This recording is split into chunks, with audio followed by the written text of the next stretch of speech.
Welcome to Deerhound Productions. I'm DanCat33, and today we'll be discussing a very important Five Nights at Freddy's theory that some of you may already be familiar with: another David. This theory suggests that the Mimic, when choosing its followers, chose Gregory to become a replacement for David Murray. David was Edwin Murray's son, who the Mimic was created to take care of, but he was unfortunately hit by a van and killed. This theory proposes the idea that the Mimic is trying to replace David with Gregory, hence why it's called another David. At face value, this theory might not sound like it makes much sense, but with the evidence we're about to get into, it might make you a believer. Before we get started, it's important to note that this theory builds off their belief that Glitchtrap and the Mimic are the same AI program. If you're interested in learning more about that theory, you can check out our video discussing the connections between them. But without further ado, let's get into the another David theory. There's a surprising amount of evidence for this scattered throughout the series. So let's start at the beginning. The first pieces of evidence come straight from our favorite Tales from the Pizzaplex story, The Mimic. This story is crucial to this theory, since it not only establishes the Mimic's origins, but also is the only time we get to see David and the Mimic's relationship. To briefly recap the story, Edwin Murray, a single father, makes an animatronic named the Mimic to keep his son David company while he's busy working on animatronics for Fazbear Entertainment. But David gets hit by a van and killed, leaving Edwin depressed, and ultimately leading to him beating the Mimic, infusing it with his agony, which makes it violent. Sometime later, Edwin abandons his property, and Fazbear sends some teams over to repair his factory. But they're killed by the Mimic, which seemingly leads into the upcoming game, Secret of the Mimic. You can learn more about the Mimic's origins and Secret of the Mimic in our Mimic playlist linked in the description. With the recap out of the way, let's get into the evidence. First and foremost, we have the Mimic and David's deep connection, which is implied to have granted the animatronic life, as hinted at when Edwin notes the Mimic expressing actual emotion. To quote him, "This wasn't mimicking, it was responding." When had that happened? Shortly afterwards, Edwin describes an interaction between a son and the animatronic. David beamed. Mimic's eyes lit up brighter than usual. The Mimic's eyes lighting up brighter and it learning to respond could hint that it gained sentience from David's emotions. It's been well established in the Five Nights at Freddy's series that human emotions, such as agony and love, have impacts on objects. To quote the third Fazbear Frights book, "Human emotion is slower to impact, more insidious. It emanates from us, or is excreted from us, if you will, like sweat or tears. And it wafts outward like a noxious cloud, soaking into the surroundings. Extreme human emotion appears to impact its surroundings far more powerfully the more negative it is. Agony, I'm convinced, radiates farther from people than any other emotion. Love has its influence, but the experiments being done with water crystals have been misinterpreted. Just because love forms beautiful ice crystals doesn't mean it's the most powerful emotion." So clearly, while agony is the strongest emotion, love still has its influence. David's love influencing the Mimic would explain it randomly gaining sentience in the story, and make David even more important to the animatronic. Additionally, when Edwin makes David cry after being stern with him, rather than mimicking David's cries, the Mimic holds his hands with his pinchers to comfort him, clearly showing that he does care for David. Later in the story, after David's death, the Mimic sits himself upon Edwin's work table and gestures for ice cream using David's made-up hand signals, showing once again that it's sentient and still cares for David. In fact, it seems like the Mimic never stops loving David. In Secret of the Mimic and Tales from the Pizzaplex, one of its main appearances is a white tiger, in a reference to David's white tiger plush. Then in Security Breach and Ruin, the Mimic still curves its arm in a copy of David. All of this clearly shows that David always has been, and always will be, an important part of the Mimic's existence. So it's likely it would do anything to get him back. Now this is where everything starts coming together, even more so when we get to Security Breach. In this installment, Glitchtrap, who is heavily implied to be the Mimic or an extension of its AI, has taken over the Pizzaplex and the mind of the location's security guard, Vanessa.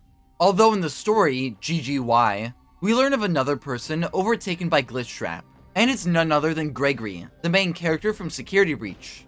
In the story, we learn that Glitchtrap uses Gregory to hack the Mega Pizzaplex systems. And Gregory is confirmed to be his favorite apprentice, which currently goes unexplained. The Another David theory proposes that the reason Glitchtrap chose to take over Gregory is because of his similarities to David Murray. In Security Breach and GGY, Gregory is very small. Apparently he was one of the smallest boys in his class, which could be an intentional connection to David, who was pretty small. Another more apparent similarity is that they both have brown hair. It's also established in the books that David loves drawing, which might connect how drawing is a key trait of Gregory's character in Ruin. Moving on, in Security Breach's Burn Trap ending, Gregory and Freddy travel into the pizza place under the Pizzaplex and discover Burn Trap, who is Glitchtrap's physical body and is heavily implied to be the mimic endoskeleton. During this ending, the player can find Gregory's cot in Burn Trap's lair, and we know this is Gregory's bed since Vanessa's bed is located in Fazbear. And as established in GGY, Glitchtrap likes Gregory more, so it makes sense that he would keep him in his lair. Even more interesting is that this is similar to how David slept in a cot close to where Edwin worked, drawing a parallel between Edwin and David and Burn Trap and Gregory, who sleeps in a cot within Burn Trap's lair. In the ending's cutscenes, we can see Burn Trap curling his arm, similar to how David does in the books, adding to the point of him clearly remembering David and his habits. Later in Ruin, after the mimic pushes a forklift out of its way, it once again curls its arm in the same fashion as David would, which, paired with the mimic's frequent white tiger appearance, makes it clear that David is still important to the animatronic. Going off the topic of Ruin and back to Security Breach, after shattering Chica and taking her beak, Gregory comes across a room covered in sticky notes. Looking closely at these, we can find that some relate to David and the mimic. Using textures taken straight from the game, we can see one that says ice cream, possibly as a reference to David and the mimic's love of ice cream, and another one with a drawing of someone with pigtails, possibly Jackie from Secret of the Mimic. Though the one I find the most important is the drawing of a ball with the word red written above it. This is clearly referencing David's red ball that he was chasing when he unfortunately got hit by a van. All of this again shows that the mimic still loves David. Anyways, while on the topic of vans, in Security Breach's Loading Dock's escape ending, Gregory drives out of the Pizzaplex with Freddy in a van. Exactly what vehicle David was hit and killed with. Onto something more obvious, the animatronics attacking Gregory in Security Breach wouldn't really make sense if the mimic did want to replace him as David. However, this could be yet another issue stemming from Scott Cawthon's vague instructions to Steelwool while they were developing Security Breach. But something that came straight from the man himself is a conversation in the source code of Scott Games. This was discovered as Security Breach was being teased, and it seems to be Glitchtrap and Vanessa communicating. Stay the course. I will. Focus on my voice. I will. Don't let anyone lead you astray. I won't. Have you selected one? I have. While this might seem random at first, Glitchtrap asking Vanessa about selecting one might be referring to finding a replacement for David, and she ended up selecting Gregory to fill that role. With the evidence out of the way, let's talk about what this theory could imply for the upcoming game Secret of the Mimic, and how it may answer what the Mimic's secret is.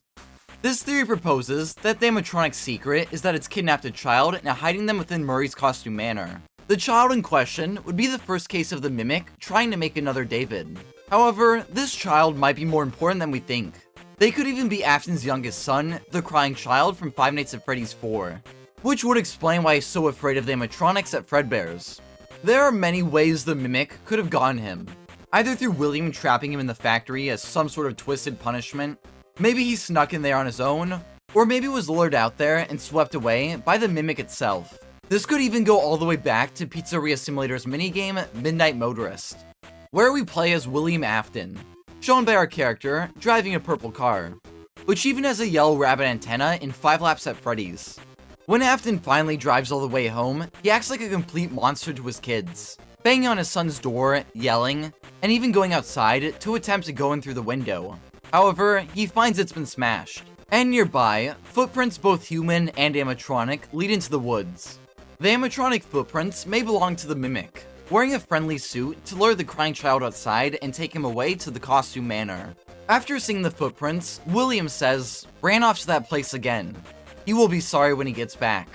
This might imply that the Mimic, taking the crying child to the costume manor, is something that happens quite frequently. Maybe to build trust between the two of them. One day though, possibly the night of Midnight Motorist, the crying child never makes it home and is trapped within the costume manor by the Mimic to play the role of David forever. Or at least until he's rescued by our protagonist in Secret of the Mimic. While this might sound like a stretch, the crying child was featured on Steel's Guess the Sketch drawings, which have been secretly foreshadowing elements in Secret of the Mimic, like Jackie, the Data Diver, and some mascots. But until the game comes out next month, that's just a theory. Special thanks to Gregory's personal bodyguard, aka GPB, for helping with this video. They made the thumbnail, helped us gather evidence, and even created the Another David theory in the first place. Thanks for that. Make sure to check their Twitter and Etsy shop too. If you enjoyed this video, please subscribe, like, share, and consider supporting us and our future projects. Special thanks to Shaun the Toit for supporting us through our channel's membership. If you want shoutouts in our videos too, then consider joining our membership. It gets you a ton of cool perks like shoutouts in our videos and descriptions, custom emojis and badges next to your name, exclusive updates, priority replies to comments, and if possible, you'll be the first to see our newest videos. You can also buy a one-time super thanks to show your support. Thanks for watching, and check out some of our other videos.